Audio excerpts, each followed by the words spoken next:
Hello mga ka-G-lovers ko dyan, this is Giovanni B of Electronic G-Lab. So ang gagawin natin ngayon ay magre-repair tayo ng solar setup.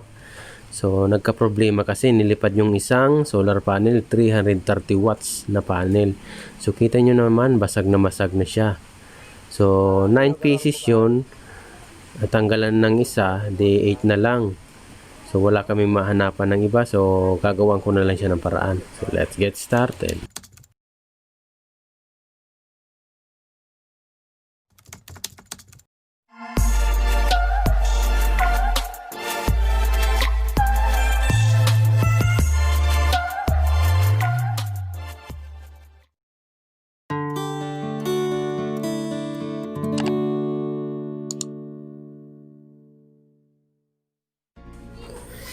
Bali ito mga ka-G-lovers, yung hybrid na controller with inverter natin yan. Yun yung ginagamit natin. So may 8 pieces tayo na 170 Ah na North Star na battery. Yung ginagamit natin dyan. So ito yung spec nya na kailangan natin sundin. So kita nyo naman, yung importante natin dyan mga ka-G-lovers, yung BOC natin dyan. So yung maximum BOC natin dyan na kayang abutin ng panel natin. Tapos yung MPPT, ito yung BOC nya. Ang maximum BOC nya ay 500 volts. So ang MPPT voltage range 120 to 450 volts DC. 4,000 watts yung rated ng inverter natin dyan. Yan, 4,000 watts.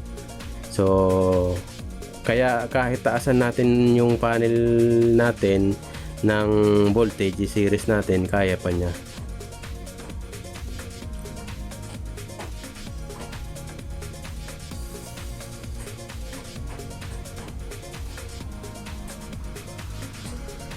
So bali 60 ampere max, default niya ay 30 ampere.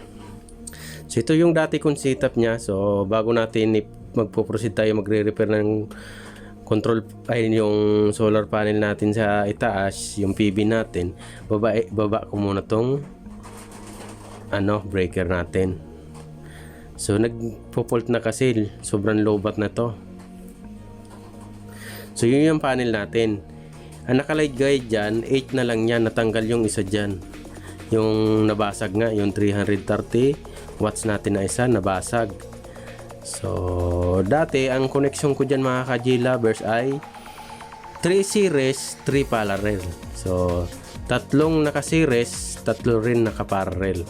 So, ganyan. Tatlong naka-series, tatlong naka-parallel yung connection natin dyan. So, dahil nabasag yung isa mga ka-G-lovers, nabasag yung isa.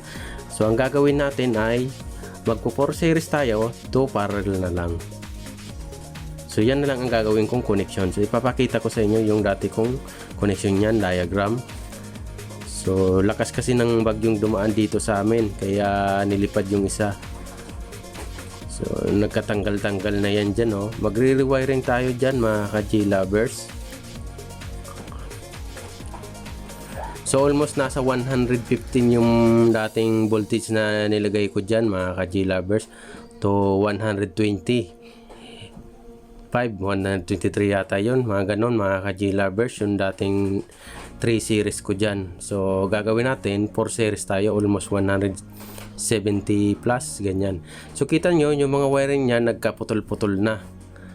So nagkaburoholbol na nga, nagkaputol-putol na.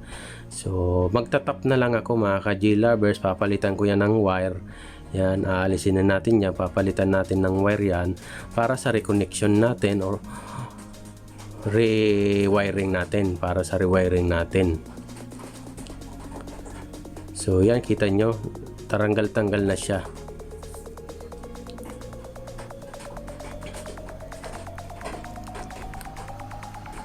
So ayusin natin yan. So ito yung sabi kong dati kong connection. Yan, naka 3 series siya.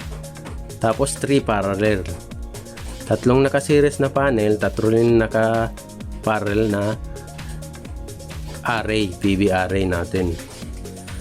So kita nyo naman ang maximum nito ay nakalista naman.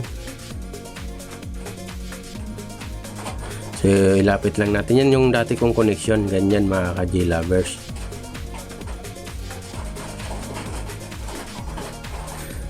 So yan.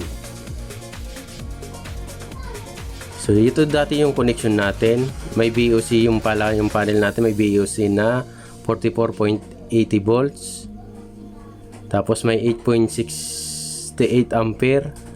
Tapos yung BMP niya ay 38.10 volts mga ka-J-lovers.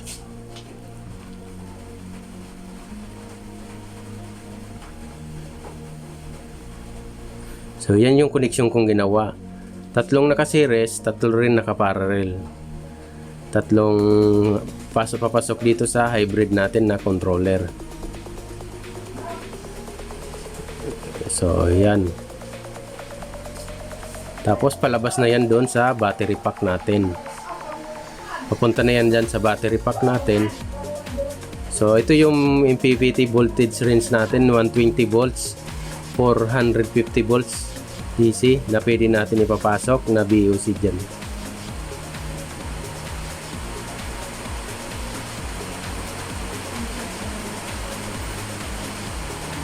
So ito yung ano nya, yung 38.10 volts times 3, 114.3 volts max BMP or power max voltage. O yan. Tapos ito naman 44.80 volts, 134.4 max VOC o open circuit voltage.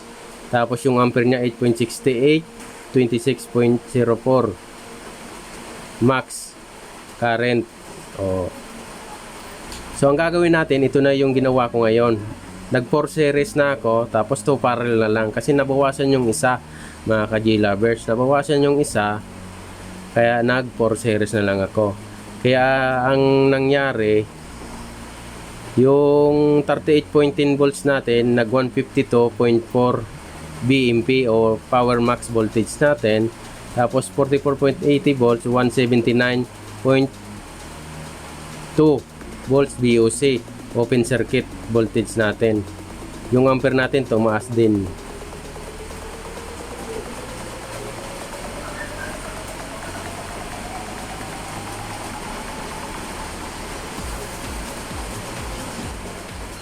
So ito na yung natapos kong connection mga ka-J-lovers. So yan, natapos. Dahil medyo makalimlim ngayon at medyo umuulan-ulan, so okay lang sumuot ako dito kasi hindi naman mainit. Kita nyo makulimlim at umuulan-ulan, yung umaambon-ambon. Yan, okay na yung connection. Aayusin ko na lang yan mamaya, i-harness ko na lang yan. At least wala na yung mga naputol-putol na wire. So ito na, binukasan ko yung breaker nya, tapos ititest natin yung open circuit voltage natin o VOC muna, hindi pa kasi naka-on yan. So itest natin kung ilang VOC. So tandaan natin, makulimlim at umuulan-ulan, meron tayong nakuhang 162.4 volt DC sa VOC natin. So 170 plus ang maximum VOC natin dyan pag sobrang init. So ito yung battery niya, lobat na talaga. 44.4 na sagad ng may-ari kasi dinaanan kami ng bagyo, ginamit yung yung tirang charge niyan. So kita nyo makulimlim, tapos umuulan yan minsan, tapos nag-aambon-ambon. So i-on nga natin para ma-charge na to. So unahin ko itong battery, tapos itong itong sa PV natin o sa solar. So nag-error pa sa dyan mga ka-J-lovers kasi lobat. Mag-error pa yan dyan. So kita nyo nag-charge na siya, pero hindi pa gumagana yung inverter nya.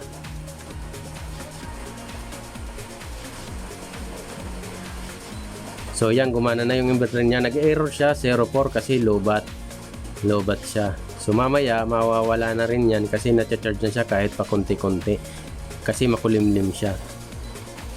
Yan, 231 volts yung AC output natin na pure sine wave na output natin na naka-inverter na.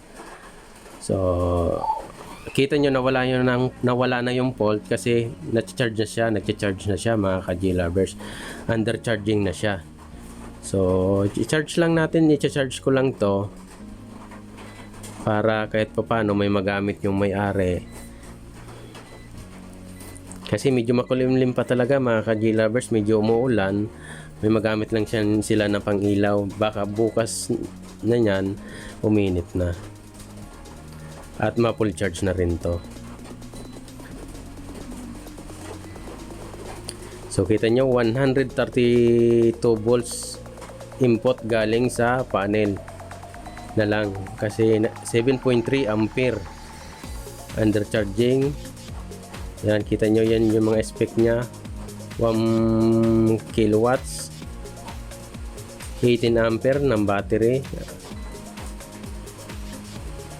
So 865 watts, 48.2 volts yung pumapasok na sa ating battery. So okay na to mga ka-G-lovers, nag-charge na. Thank you.